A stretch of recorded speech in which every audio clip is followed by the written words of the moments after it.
Bonjour à tous, bienvenue dans ce nouveau Call Case.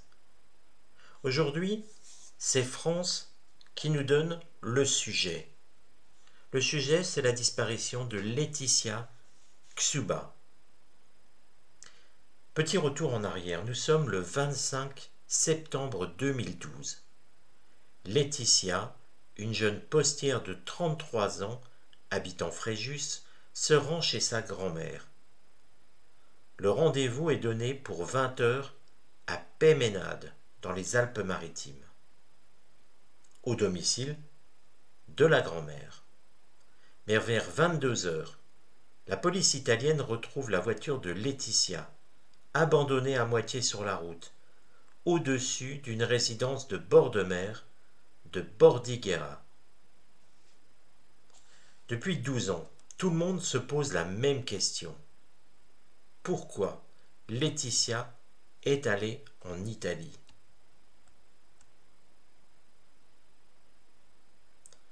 Et plus précisément, à Bordighera, dans cette résidence qu'elle ne connaît pas, ou en tout cas, a priori qu'elle ne connaît pas. Une caméra de surveillance de cette résidence pourrait apporter un début de réponse, car dans la pénombre, on reconnaît la silhouette de Laetitia.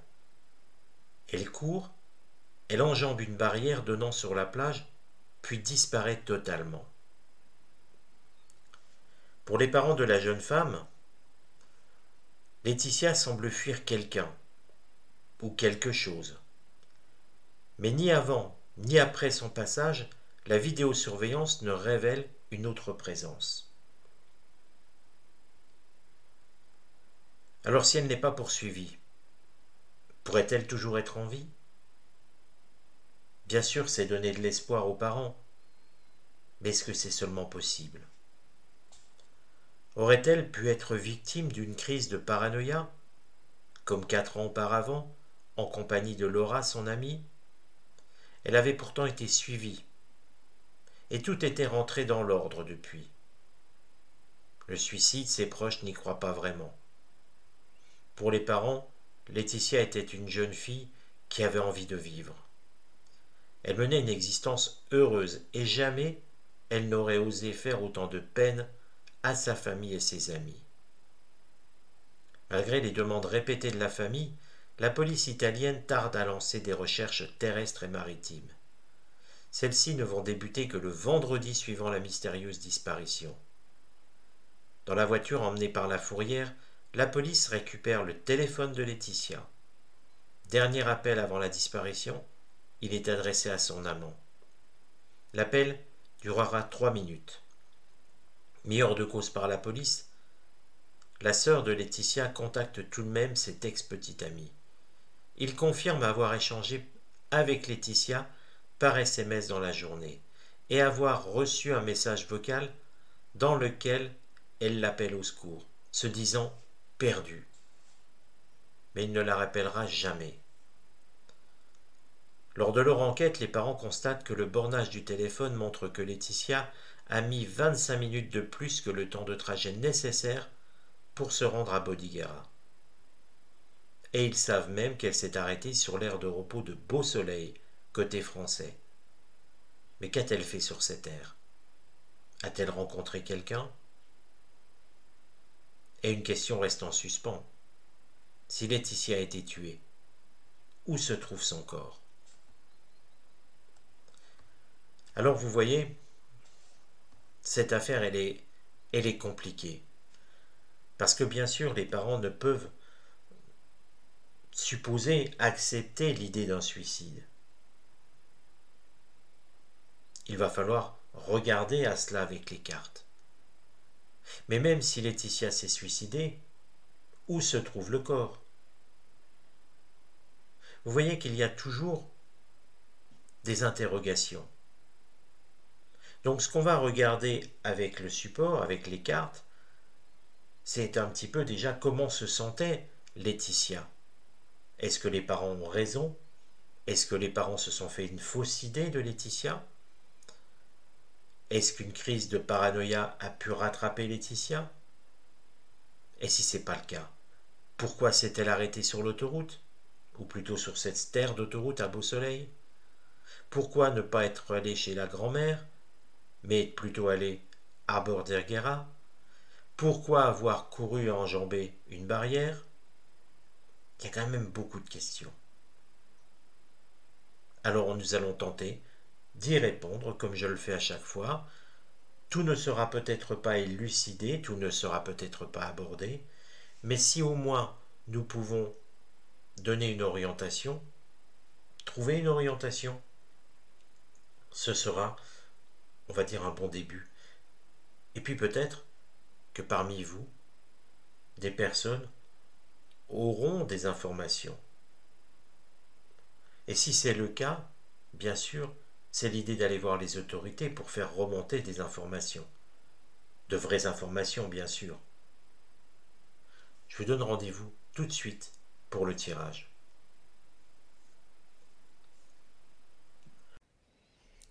Eh bien, cette affaire, elle semble bien compliquée. Mais il y a toujours un point de départ. Pour éliminer un suicide, par exemple, une fugue, même si on n'y croit guère. Alors l'idée est de savoir, eh bien, comment se sentait Laetitia en ce jour du 25 décembre 2012. Vous le voyez, elle se sentait plutôt bien. On a même l'impression qu'elle se sentait pousser des ailes, que la vie semblait lui réussir. Nous avons la carte de la renommée, un clairon, c'est l'idée de claironner son bonheur, en tout cas de claironner l'envie de vivre. Et puis c'est une carte jupitérienne, et Jupiter, c'est l'expansion. Ce qui montre que quelque part ce n'était pas qu'un instant T, mais que c'était une situation qui semblait montrer, en tout cas Laetitia, dans une spirale plutôt ressentie positivement. Donc effectivement, il fallait vérifier ce que pensaient les parents. Laetitia ne s'est pas suicidée. Laetitia n'a pas eu une nouvelle crise de paranoïa. Si ça avait été le cas, on aurait eu une carte lunaire. Donc là, ça va être l'idée de comprendre ce qui a pu se passer. Et donc, de prendre l'oracle et de faire un tirage pour savoir comment a évolué la situation pour Laetitia le 25 septembre 2012 entre 20h et minuit. Rien ne dit qu'elle a été tuée à minuit ou qu'elle s'est enfuie à minuit. Mais on sait qu'à 20h, elle avait rendez-vous chez la grand-mère. Alors je vais même remonter un petit peu en avant parce que le rendez-vous était à 20h. Il a bien fallu qu'elle parte avant. Donc, vous voyez, il faut toujours rectifier les questions quand elles ne semblent pas bonnes.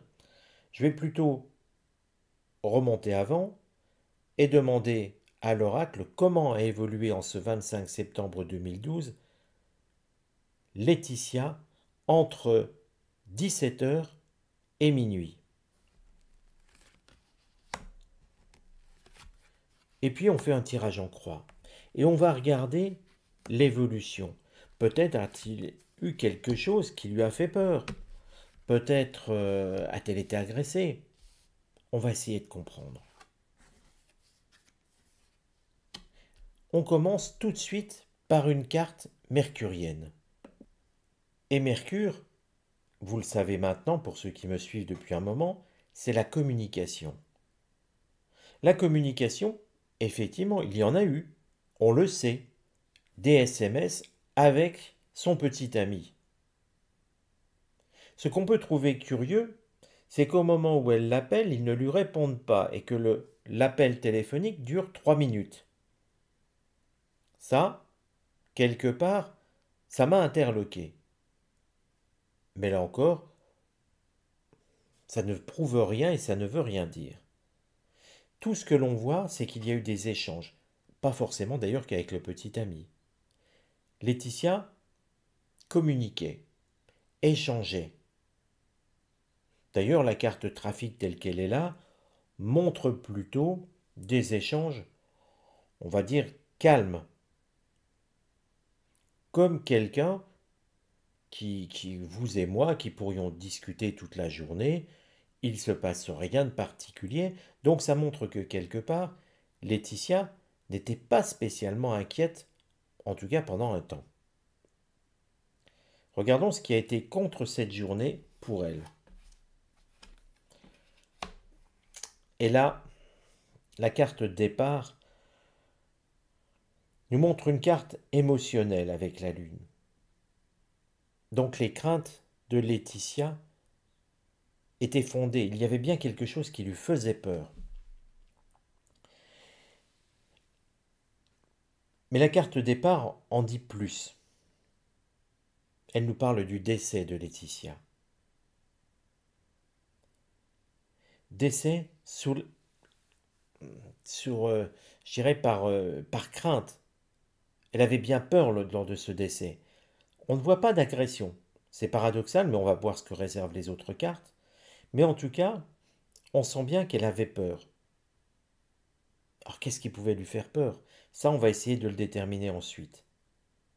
On n'aura sûrement pas toutes les réponses. Il faut que je me souvienne de demander aussi ce qu'elle faisait sur l'aire d'autoroute.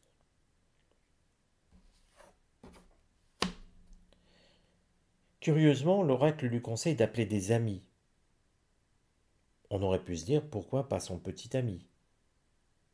Mais ça, c'est peut-être aussi parce que je pinaille un peu. Mais bon, moi, ça m'interroge. Pourquoi l'oracle demande à Laetitia d'appeler des amis et pas le petit ami, alors qu'on sait qu'elle a appelé le petit ami, elle a tenté de le joindre. Peut-être n'était-il simplement pas disponible. C'est aussi peut-être pour ça que l'oracle suggère les amis.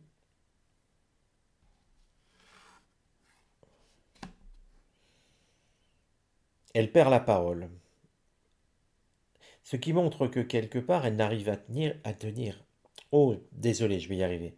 Elle n'arrive à joindre personne. La carte mercurienne vol-perte, ça veut dire qu'elle ne peut plus appeler les gens. Or, on sait que dans sa voiture est resté son téléphone. C'est à partir de ce moment-là qu'elle ne peut plus joindre personne, elle n'a plus de moyens de communication.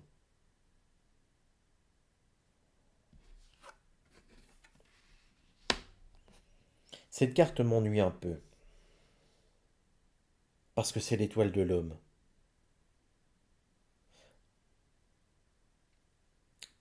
Alors je marque un temps d'arrêt parce que oui, je cherche mes mots pour ne... Bien sûr, on ne balance pas des accusations en l'air. Mais il y a un lien avec son petit ami. Il y a quelque chose. Quelque chose à refouiller de ce côté-là. Il a été mis hors de cause par la police, soit, mais il semble que quelque chose ait été oublié.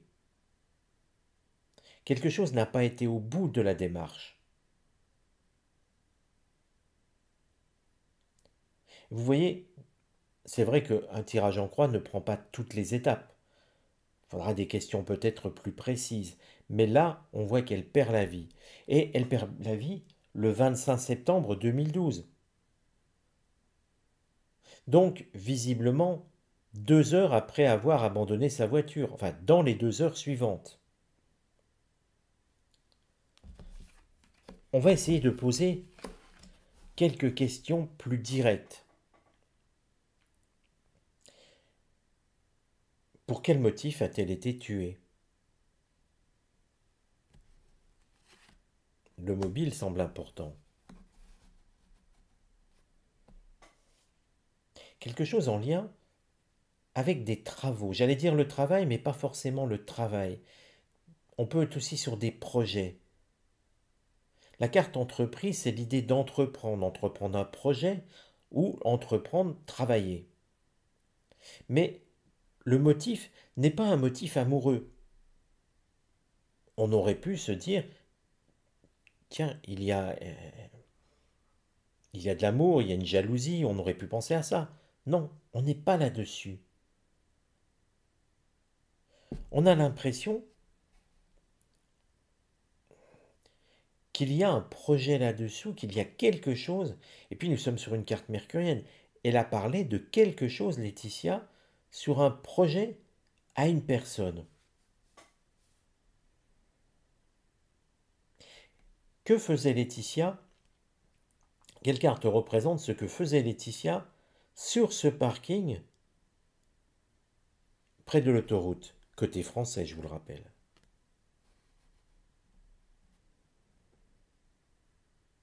On retrouve la même idée de projet. C'est curieux, la nativité, c'est aussi l'idée de projet. Qui a-t-elle rencontré sur cette aire d'autoroute? Son agresseur. Donc, c'est bien à cet endroit-là qu'il s'est passé quelque chose. Si je remets les images un petit peu bout à bout, les cartes un peu bout à bout, on a l'impression qu'elle part dans une intention, qu'elle ne se retrouve pas là où elle devait être, puisqu'elle borne, d'ailleurs on le sait, sur ce parking, parce qu'elle va y rencontrer quelqu'un. Et tout tourne autour d'un projet. Mais lui se montre agressif. Cette personne, en tout cas, se montre agressive.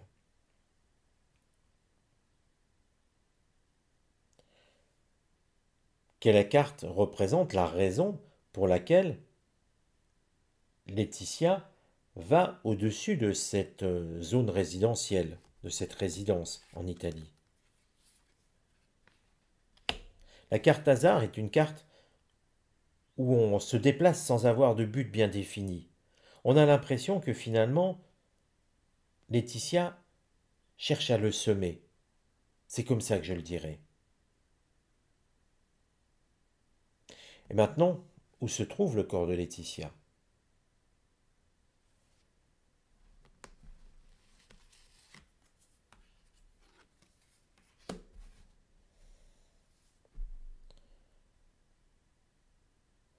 C'est un endroit où on y parle d'amour,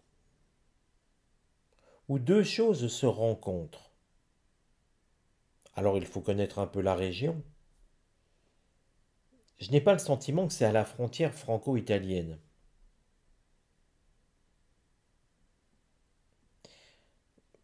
Pour moi, c'est un lieu où les amoureux se retrouvent. C'est plus dans ce sens-là que j'interpréterai la carte.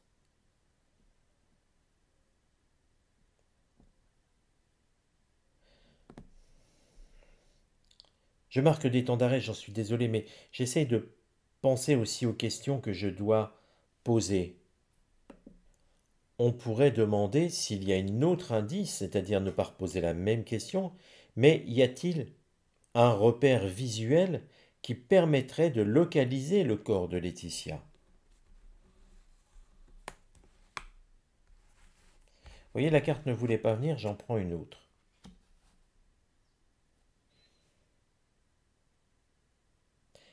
On a l'impression qu'il y a un drapeau planté quelque part, pas loin, non loin du corps. Et vous voyez, quelque part, ça inspire presque même la levée des couleurs. J'aurais tendance à parler d'un drapeau d'un pays, en vue de la position où se trouve le corps de Laetitia. Quelle carte représente le métier de la personne qui a tué Laetitia?